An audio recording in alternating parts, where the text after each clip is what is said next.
मेरी हर वीडियो के कमेंट्स में बहुत सारे क्वेश्चंस आते हैं, तो आई थॉट कि एक वीडियो बना के उन सबको आंसर कर देना चाहिए। So in today's video I will be trying to answer all your questions. और वीडियो थोड़ी सी लंबी हो सकती है तो मैं टाइम स्टैम्प्स ऐड कर दूंगी ताकि जिस पार्ट को आपको सुनना है आप वो सुन सको। बाकी मेरी जो फिजिक्स वाली स्ट्रैटेजी वीडियो थी उसके कमेंट्स में बहुत सारे कमेंट आए थे मैथ्स एंड केमिस्ट्री के लिए भी, तो आज की वीडियो में वो भी हम डिस्कस कर लेते हैं। सबसे पहले वही कर लेते हैं। तो देखो, मैथ्स के लिए सबसे पहले कॉन्सेप्ट तो क्लियर करना ही है। अब कॉन्सेप्ट आप टीचर से समझोगे और एनसीईआरटी को सॉल्व करोगे। एंड हाँ, एनसीईआरटी का हर एक क्वेश्चन अच्छे से बनाना है, उसके बाद ही किसी और बुक पे जाना है। तो एनसीईआरटी अच्छे से कर ली। अब एक टिप जो है वो है, जब कॉन्सेप्ट आप समझ रहे होगे ना, तो एक 10 रुपये वाली नोटबुक, ज़्यादा बड़ी भी नहीं, सिर्फ इतनी सी नोटबुक अपने पास रखो। उसमें आप फॉर्मूला, हर चैप्टर के एक फॉर्मूला लिस्ट अपनी रेडी रखोगे। एंड सेकेंडली, जो कॉन्सेप्ट्स होते हैं ना उनका थोड़ा सा हिंट लिखते रहो, क्योंकि कई बार क्या होता है हम एक चैप्टर पढ़ते हैं फिर उसको रिवाइज करने का टाइम नहीं मिलता। फॉर एग्जाम्पल, एक चैप्टर वैसे कोचिंग में करा दिया, स्कूल में तो करा दिया, लेकिन उसके बाद वो चैप्टर किसी टेस्ट में नहीं आया तो वो रिवाइज ही नहीं हो पाता, और उसके बाद फिर वो मिड टर्म्स में या और मतलब लेट उसका टेस्ट होता है तो वो रिवाइज नहीं करते, तो वो पूरी एक टूट जाता है उससे लिंक, और फिर हमें डिफिकल्टी आती है उसे फिर से पढ़ने में, उसके क्वेश्चंस नहीं बनते। तो अगर आप ऐसे कॉन्सेप्ट के अपने हिंट लिख के रखोगे ना अपने पास, तो आपको रिवाइज करने में आसानी होगी और आप अच्छे से चैप्टर को रिकॉल कर पाओगे, क्योंकि आपने अपनी लैंग्वेज में उसे लिख के रखा हुआ है पहले से ही। तो this is the tip I would give to you for mathematics की अपनी एक नोटबुक अलग से बना लो। उसके बाद एनसीईआरटी सॉल्व करने के बाद आपको एग्जाम्पलर भी करनी है, और एग्जाम्पलर के अंदर सबसे इंपॉर्टेंटली एमसीक्यूज वाली जितनी भी एक्सरसाइज है हर चैप्टर की, वो तो करनी ही करनी है। एमसीक्यूज आते हैं एग्जाम्पलर से, डायरेक्ट उठ के आ जाते हैं, तो एग्जाम्पलर से एमसीक्यूज 100% कर लो। और बाकी जो एक्सरसाइजेज हैं वो मैंने सारी नहीं सॉल्व की थी। मैंने पहले भी बताया था कि मैंने उषांक सर की वीडियो में से बाकी एक्सरसाइजेज के जो इंपॉर्टेंट क्वेश्चन थे सिर्फ वो वाले सॉल्व कर लिए थे, तो आप भी उसे रेफर कर सकते हो, एमसीक्यूज सारे और बाकी एक्सरसाइज के इंपॉर्टेंट क्वेश्चन। अब उसके बाद मैथ्स के अंदर ना क्वेश्चन प्रैक्टिस करना, मतलब जितने हो सके उतने क्वेश्चन प्रैक्टिस करते जाओ जिस बुक से आपको मिले। जैसे कई बार हम कोई अलग बुक लेते हैं, हमारा फ्रेंड कोई अलग बुक ले लेता है, तो एक्सचेंज करके बुक्स, जितने क्वेश्चन आप प्रैक्टिस कर सकते हो उतने प्रैक्टिस करो, लेकिन आफ्टर एनसीईआरटी एंड एग्जाम्पलर, उसके बाद की बात कर रही हूँ मैं, उनको प्रैक्टिस करो। अब देखो, मेरे से भी बहुत सारे लोग पूछते हैं कि कौन सी बुक, बहुत सारे कमेंट्स है बुक्स के लिए, तो so I would suggest Oswaal books. मैंने मैथ्स के लिए ओसवाल ही यूज़ की थी पर्सनली। मैंने उसके सैम्पल पेपर जो एंडिंग में खरीदते हैं तो मैंने वो यूज़ किया था, क्योंकि मुझे भी मेरे सीनियर्स ने वही सजेस्ट किया था and it was a good decision. तो ओसवाल बुक्स आप भी ले सकते हो।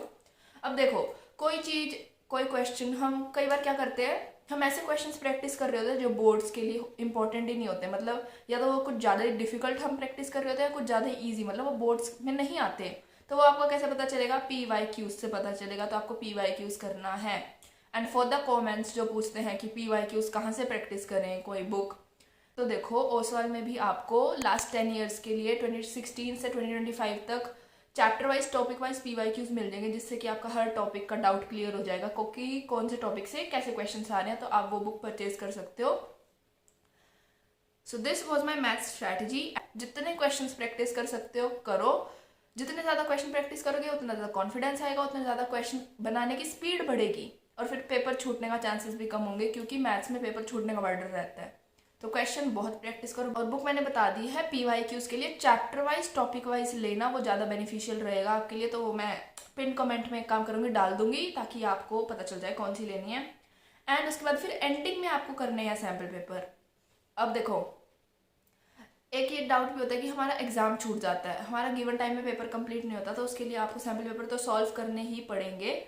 और एक टिप जो है वो है 2.5 घंटे का टाइमर लगाओ और उसमें सैम्पल पेपर सॉल्व करने की कोशिश करो, क्योंकि वैसे तो पेपर 3 घंटे का होता है, लेकिन बोर्ड एग्जाम का थोड़ा माहौल अलग होता है, स्ट्रेस होता है, कई बार हम अटक जाते हैं, तो वो सब सर्कमस्टांसेस ना हो, इसके लिए घर पे अभी से जब भी प्रैक्टिस कर रहे हो तो सैम्पल पेपर आपको 2.5 घंटे का टाइमर में ही लगाना है। मतलब आपके दिमाग में क्लियर कर लो कि पेपर 2.5 घंटे के लिए होता है, 3 घंटे का भूल जाओ, 2.5 घंटे में पेपर पूरा करने का एम रखो। अब हो सकता है अभी स्टार्टिंग में आपसे ना हो, मतलब 2:30 का 2:45 पे चला जाए, नो प्रॉब्लम, लेकिन आपके दिमाग में क्लियर रहना चाहिए। मतलब इतनी प्रैक्टिस कर लो कि आपका 2.5 घंटे में पूरा पेपर अच्छे से कंप्लीट होने लग जाए।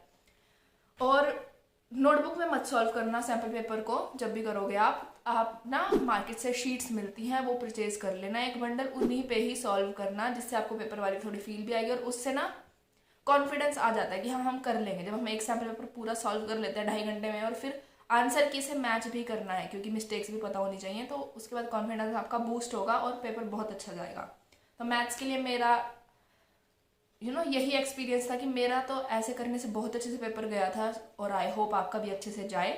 अब चलते हैं केमिस्ट्री पे। देखो केमिस्ट्री के लिए मैंने पहले भी कहा था एनसीईआरटी बहुत इंपॉर्टेंट है, लेकिन अगर एनसीईआरटी पे डायरेक्टली जंप करोगे तो नहीं समझ आएगी। मुझे तो नहीं आती थी, तो मैंने कैसे किया था, सबसे पहले आपको अपनी क्लास टीचर से चैप्टर समझना है, मतलब मेन लेक्चर लगाने हैं। अब वो आप लेक्चर 7-8 दिन तक तो चलता ही है एक चैप्टर, तो वो कंप्लीट करने के बाद फिर आपको एनसीईआरटी उठानी है। Then you have to start reading it. उसके बाद आप उसके क्वेश्चंस भी बनाओगे और एनसीईआरटी का हर एक क्वेश्चन बनाना है। केमिस्ट्री में तो 100% बनाना ही बनाना है और उसकी हर एक लाइन आपको रीड करनी है क्योंकि डायरेक्ट लाइंस उठ के एमसीक्यूज बनती हैं और इसका प्रूफ भी आई थिंक मैंने आपको दिया था अपनी स्ट्रेटेजी वाली वीडियो में, तो वो बनती हैं, इट्स ट्रू। तो हर एक लाइन रीड करो, उसका मतलब समझने की कोशिश करो। एंड आई नो फर्स्ट बारी में नहीं समझ आता है, तो टेंशन लेने की जरूरत नहीं है कि आज ही सारा कुछ समझ के उठेंगे, नहीं, अभी आपके पास टाइम है। बस एक बार एनसीईआरटी को रीड करो, जितना समझ सकते हो समझो। फिर उसके बाद जब कोई क्लास टेस्ट होता है, जब भी आपका टाइम है, फिर वन शॉट देखो फॉर रिवीजन पर्पसेस, क्योंकि जो हम कोई चीज़ सुनते हैं ना तो वो ज़्यादा देर तक दिमाग में रहती है, एटलीस्ट मेरे तो मैं वन शॉट देखती थी और उसके बाद फिर जब थोड़ा बहुत टाइम मिलता था या वन शॉट देखने का दिल नहीं है या फिर दिल कर रहा है, तब मैं एनसीईआरटी को रीड करती थी। और एक tip, act as a teacher, मतलब जब आप एनसीईआरटी पढ़ रहे हो ना तो एक लाइन पढ़ने के बाद, जैसे बचपन में नहीं मैम समझाती थी इंग्लिश को ऐसे, फिर पूरा एक्सप्लेन करती थी पूरी क्लास को, वैसे एक्सप्लेन करने की कोशिश करो जिससे कि आपका जो कॉन्सेप्ट है वो और क्लियर बनेगा और आपको एनसीईआरटी और अच्छे से समझ आने लग जाएगी। तो आप वैसा कर सकते हो। ऐसा करने के बाद और केमिस्ट्री में और किसी बुक से कोई क्वेश्चन प्रैक्टिस करने की ज़रूरत नहीं है, सिर्फ एनसीईआरटी करो। मेरे पास केमिस्ट्री की और बुक थी, प्रदीप्स थी मेरे पास, लेकिन वो मैंने पूरा साल हाथ भी नहीं लगाया है और ये कोई गलत डिसीजन नहीं था, वो सही डिसीजन था। मतलब मेरी पूरी नई बुक पढ़ी है, वो पैक ही पढ़ी है, वो मैंने खोली भी नहीं है, क्योंकि केमिस्ट्री में एनसीईआरटी ही अच्छे से करनी है और उससे हो जाता है। बाकी हाँ, पीवाईक्यूज ज़रूर से करने हैं और वो तो हर सब्जेक्ट ही करने हैं, और chapter wise topic wise PYQs मेरे को मेरे क्लास टीचर ने प्रोवाइड कर दिए थे, तो मुझे बुक नहीं खरीदनी पड़ी थी। But if you want to purchase you can purchase the Oswal books. उसका केमिस्ट्री वाली का भी मैं लिंक दे दूँगी पिन कमेंट में, या फिर आप ओसवाल की साइट पे सर्च कर सकते हो। Chapter wise topic wise PYQs लेना वो बेटर रहेगा। उसके बाद अब चलते हैं सबसे कॉमन प्रॉब्लम पे, विच आर बैकलॉग्स। तो इसका मैंने 2-3 केस लिखे हैं, सारे बता देती हूँ।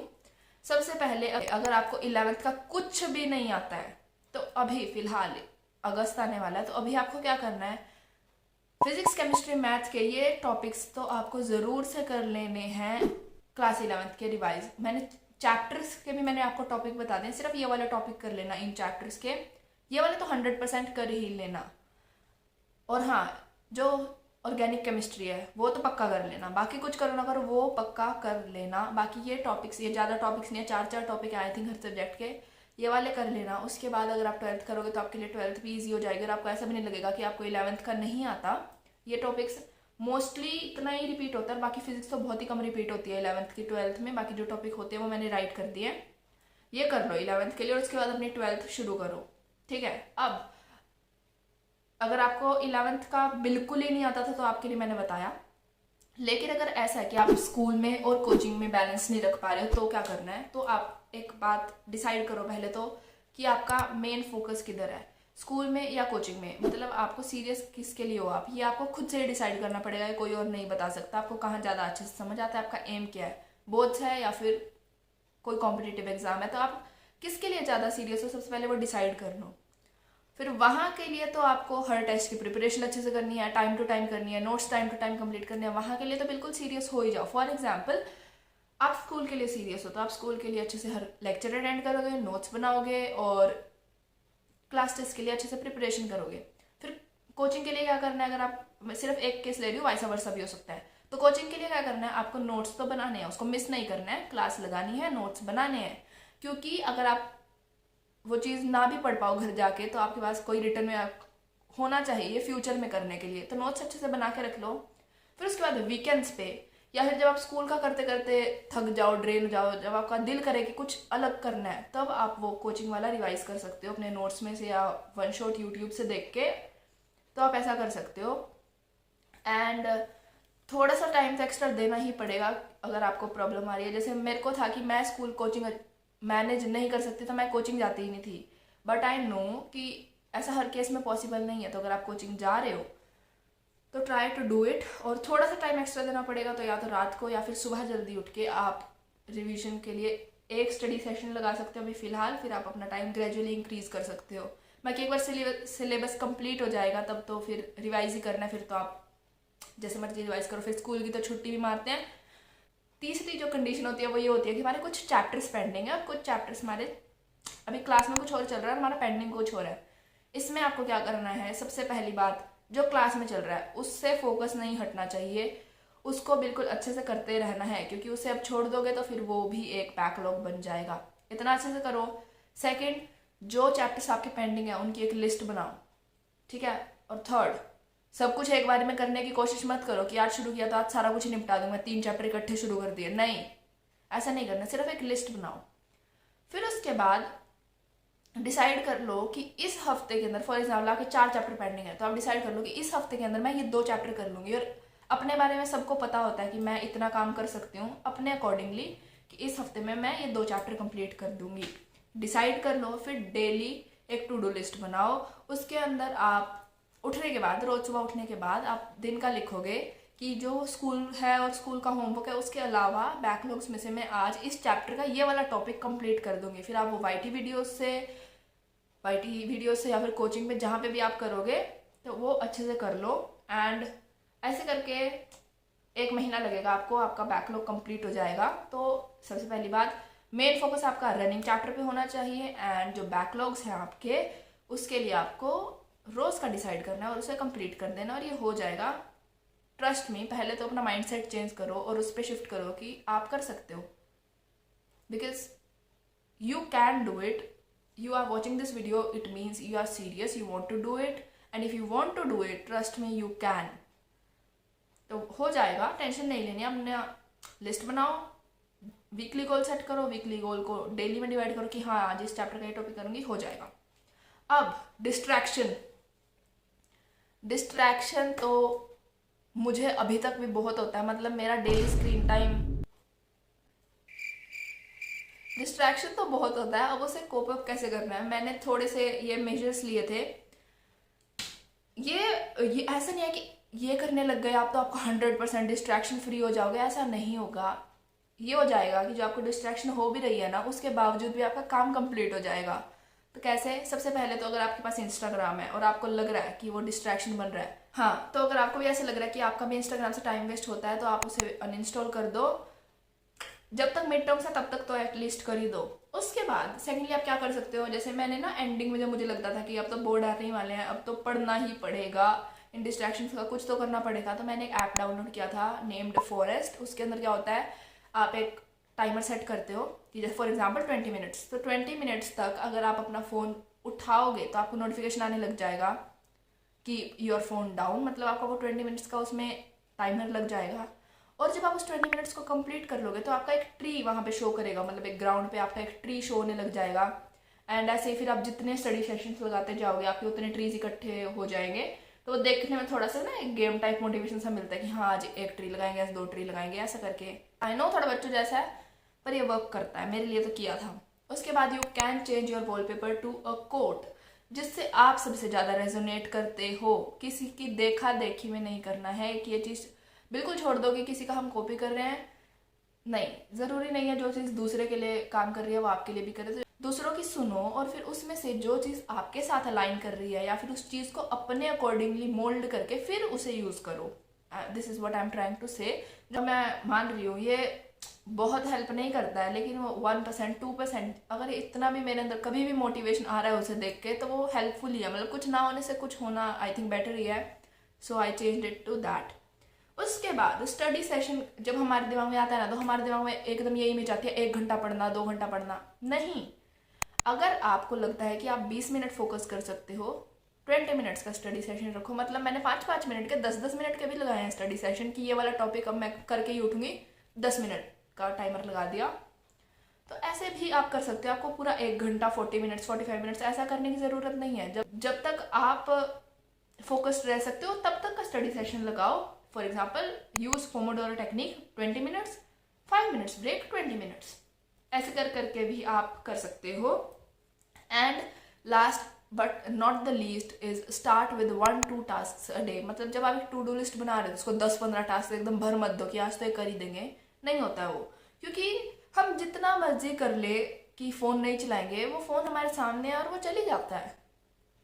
तो उससे आपको हमको ऐसा नहीं करना है कि हम फ़ोन परा कर देंगे, हमको ये करना है कि हम फ़ोन तो चला लेंगे लेकिन बस हम अपना काम कंप्लीट कर लेंगे। मेन फोकस फिलहाल में वो है हमारा। तो उसके लिए आप क्या कर सकते हो, 1-2 टास्क ऐसे रखो कि सोने से पहले ये एक चीज़ तो मेरे को करके ही सोनी है, नो मैटर व्हाट।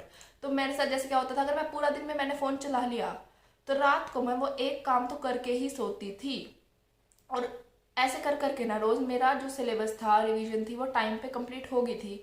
और सबको ऐसा लगता है कि मैं बिल्कुल फ़ोन नहीं चलाती हूँ, जबकि मेरा स्क्रीन टाइम बहुत ज़्यादा है। बट मेरा फिर काम कंप्लीट कैसे हो रहा है, क्योंकि मेरा जो 1-2 वो प्रॉमिस है खुद से वो तो कंप्लीट करने ही हैं। बस आपको भी ऐसा ही करना है। आई होप मैंने सब कुछ कवर कर दिया है। And if you have any other doubt feel free to ask in the comments and I will meet you in the next one. Till then bye, best of luck.